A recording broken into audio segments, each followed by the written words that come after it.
2 years ago, when I took this office, the project, one might say, began approximately 10,000 years ago in the area we know today as Egypt. A traveler from distant stars escaped from a dying world. He came to a world rich with life, where he encountered a primitive race, humans. Night became day. Curious and without fear, the young boy walked towards the light, and that we call the Stargate.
People come and go as they please, traveling the world in the blink of an eye for a price of a cup of coffee. They find it convenient to use the Matter Transporter terminal.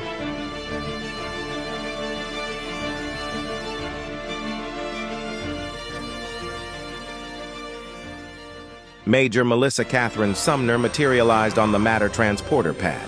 She is in her black trench coat as she walks briskly out of the return pad.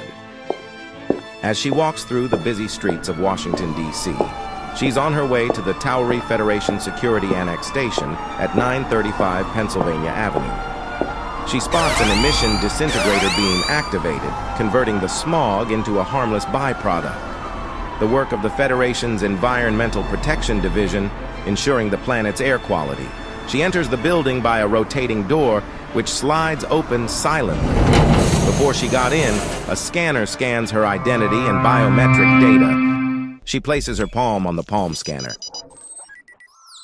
Including her iris scan, the scanners took of her blue eyes that she inherited from her father. As the doors slide shut behind her, she walks by security checkpoint manned by ASF Marines.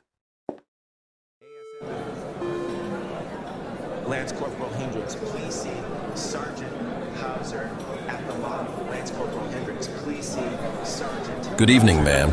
Good evening, Howie. Got a new tan? You notice? Just got back from Cancun. Oh, really?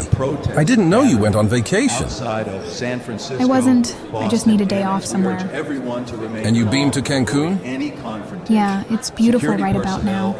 If I'd known, I could have joined you. How's Maggie? You caught me on my last day on Earth. Where are they transferring you? Don't tell anyone else this. They are transferring me to the 101st to head up a fast. Well, I got to go and see the director. Bye. Likewise. It provides them with a heads-up display, targeting reticle, communication link, and environmental sensors. The MTI also has a built-in translator, allowing them to communicate with anyone from any race or planet, including a weapons fabricator, a device that can create a variety of weapons from plasma energy rifles to stunner pistols. It comes with many colors to choose from, like blue, red, green, yellow, purple, black, white, and golden size that looks like a bracelet. They all wear the blue MTI. Melissa chose to wear a gold MTI that looks like a bracelet. Since she works in Intelligence Division of the Towery Federation Security, she would have to remove her gauntlet if she is undercover. Research and development created an MTI that's smaller, looks more than a bracelet, and won't arouse suspicion from a person of interest. They are wearing a gauntlet that Stargate Command named Multifunction Tactical Interface, a useful tool that is standard issued to all Tauri Federation Marines. Plus, it matches her necklace. A necklace that her grandmother handed down to her before she passed away a year ago. She didn't need to walk through the scanner again, as it already scanned her when she entered the building. The knowledge of the Great Alliance helped advance humanity on Earth to form the Tauri Federation to a new era of prosperity and peace. The elevator is replaced with a transport chamber, allowing quick transportation from one floor to another. Computer monitors are replaced with holographic display, saving room and power consumption.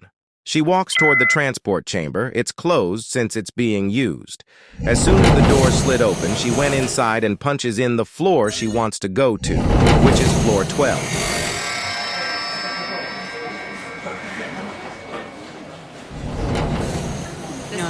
No, there's no X-Files. We don't have Agent Fox Mulder or Dana Scully. There's no Men in Black and there's no Agent J.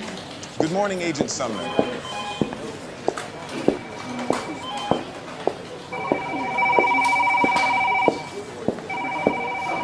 Could I have a moment of your time? Can't Director Hayes need to see me? With an eagle and its wings spread and its talon on an upside-down V, and a name Director Nancy Hayes written below on the plaque. She takes a deep breath, steadying her nerves, before knocking on the door. She met the director before Homeworld Security transitioned to Tauri Federation Security, accumulation of all of Earth's intelligence, law enforcement, and security agencies that includes the Coast Guards. Come in. The voice of Director Nancy Hayes drifts from within the office. Major, it's good to see you again. She gestures to one of the chairs in front of her desk. Please have a seat. Thank you, Director. Please call me Nancy.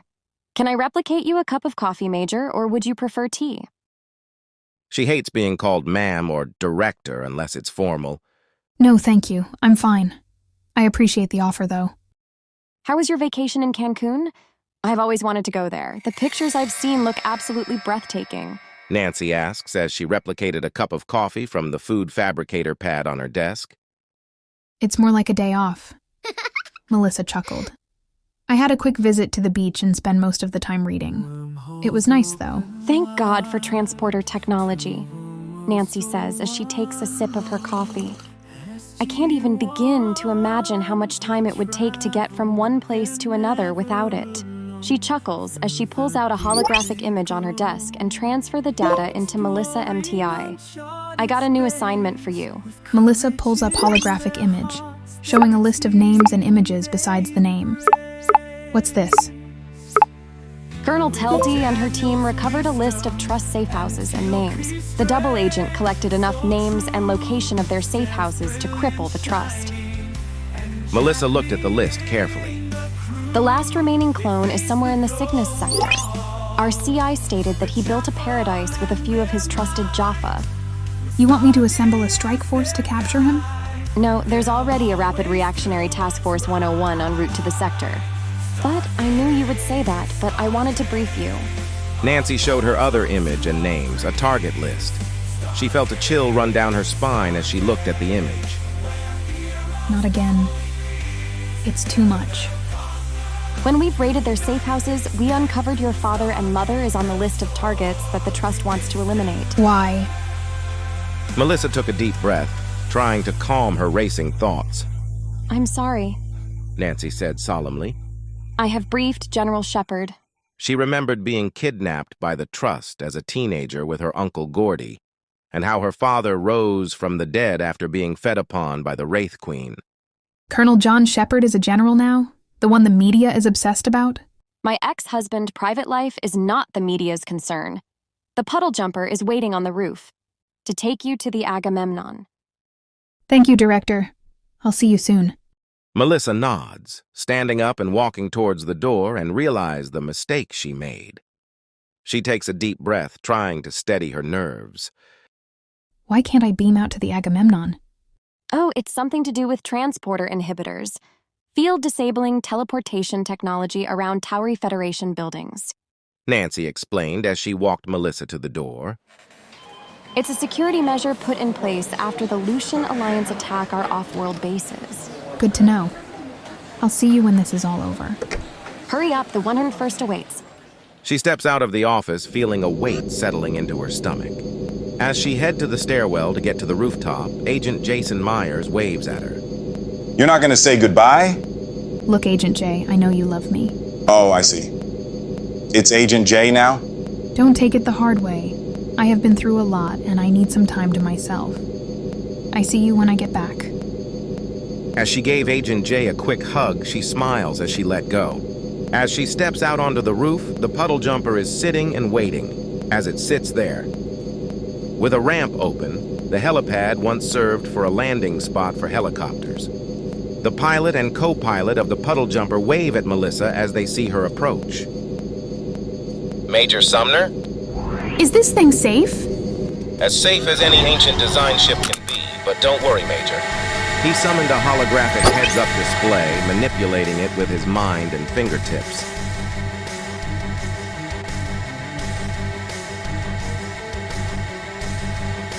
Curiosity mingled with apprehension as Melissa observed the pilot expertly navigating the ship. It's not that I'm afraid of flying. It's just that, well, ancient technology makes me nervous. Melissa marveled at the view of Earth from above, its radiant blue surface. Her awe distracted her momentarily from the knot of nerves in her stomach, allowing a sense of wonder to envelop her. Soon, they found themselves amidst a bustling area of space filled with ships of the Tauri Federation Navy. Battleships, support vessels, and cargo ships zipped around, creating a chaotic symphony. Melissa's grip on the armrest tightened as the pilot deftly maneuvered the puddle jumper through the crowded traffic.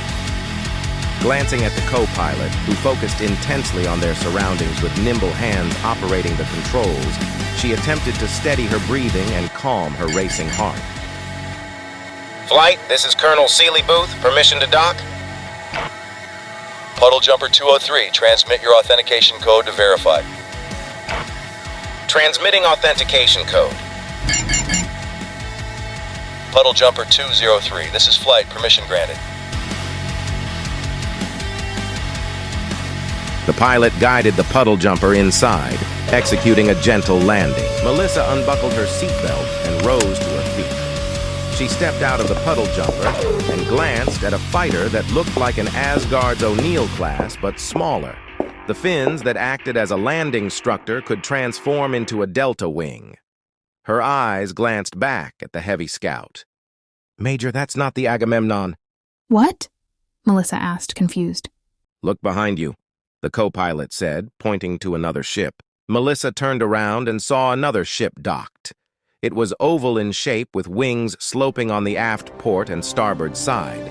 The hull was gray with a hint of blue, and the name Agamemnon was emblazoned on the side.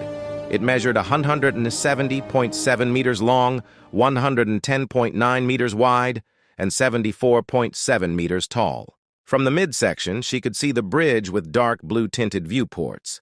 The ship's engine featured a new design, rectangular in shape, and powered by ion neutrino. Its top speed was about 0.95 c, or 299,790 kilometers per second, making it incredibly fast.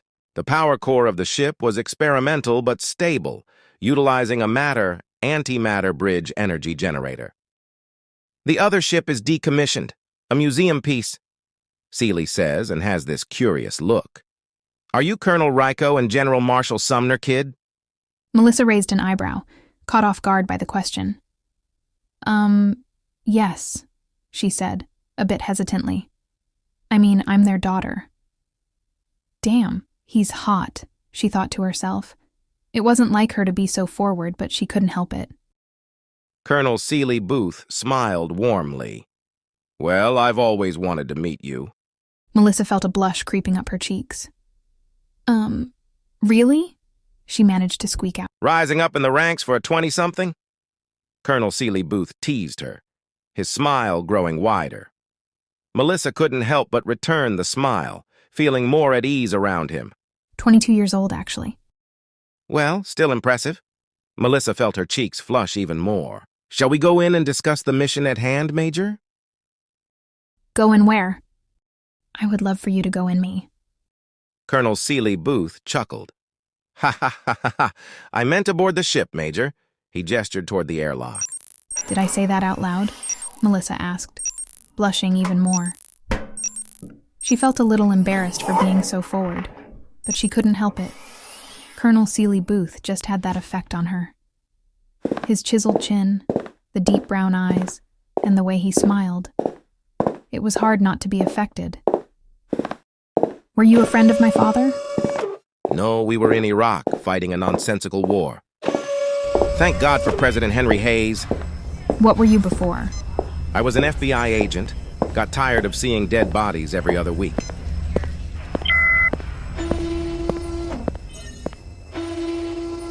Where are we going? Deck 4, guest quarters.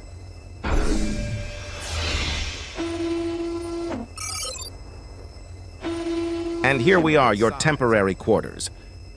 Quarters consisted of a small bedroom, a bathroom, and a living area with a couch and a coffee table with a fabricator pad that's about the size of a tablet. The furniture was sleek and modern, with touches of wood and metal throughout the whole room. Thank you, Melissa said, stepping inside. The quarters were surprisingly cozy and inviting.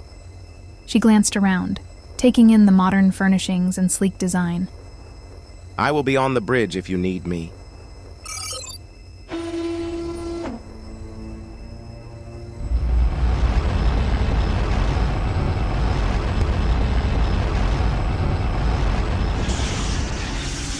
Somewhere in the Cygnus sector, an unexplored region of the galaxy that's out in the outer rim of the spiral arm, a small fleet of Al-Kesh and Hatak-class ships, all flying the flag of the Goa'uld System Lord Ball. The fleet guarding the planet, a lush world with blue oceans, white clouds, and green landscapes, a paradise in the middle of nowhere, away from the prying eyes of the Tauri Federation and their Tok'ra allies. On one of the green landscapes stood a skyscraper-like building made with concrete, glass, and steel and adorned with gold and other precious metals. It was the stronghold of the Goa'uld System Lord Ball in this hidden paradise of a planet. His Jaffa warriors stood guard at the entrance of the stronghold, adorned in desert fatigues with body armor vest instead of the armor the Jaffa wears, including XM-8C at their side. Inside the stronghold, the corridors were lined with ornate Goa'uld art. Baal himself is in his chamber, looking into the mirror, adjusting his suit that he acquired several from a high boutique in Germany. He combs his black hair, making sure it's in place as he looks into the mirror. He smirks as he thinks about his plan to take back what he lost.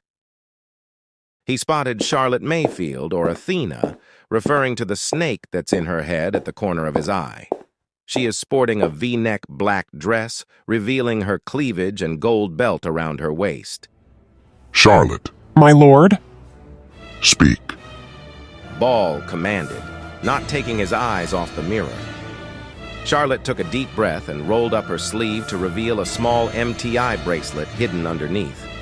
My lord, Tauri Federation security raided our safe houses in New York, Los Angeles, and Washington, D.C. How many agents did they capture? All of them. What of my clones? They raided your cloning facility, what they designated P3X454, destroying most of your Cull warriors.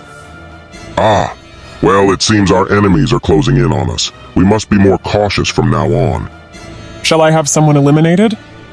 No, that won't be necessary. He walked closer to the window, overlooking the vast landscape. Find who they are and eliminate their family, their friends, everyone they holds dear. Leave them with nothing but the pain of loss.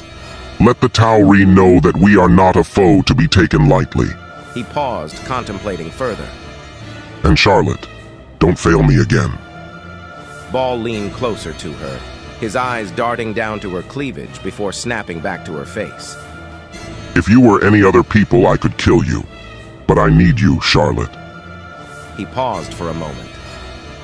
For now. He spun around, dismissing her with a wave of his hand. If you like more of this content, please press the like button, subscribe, and share because that's the only way for me to know that you enjoy this and want more. Wormholes open wide to a world so unknown. SG-1, they travel, they're never alone. Through the gate they go, exploring uncharted space. With courage in their hearts, they're a team they embrace. With Daniel's wisdom and Teal'c's strength, so true, Sam's brilliant shining, and Jack leading the crew. They face the glow wall, the Jaffa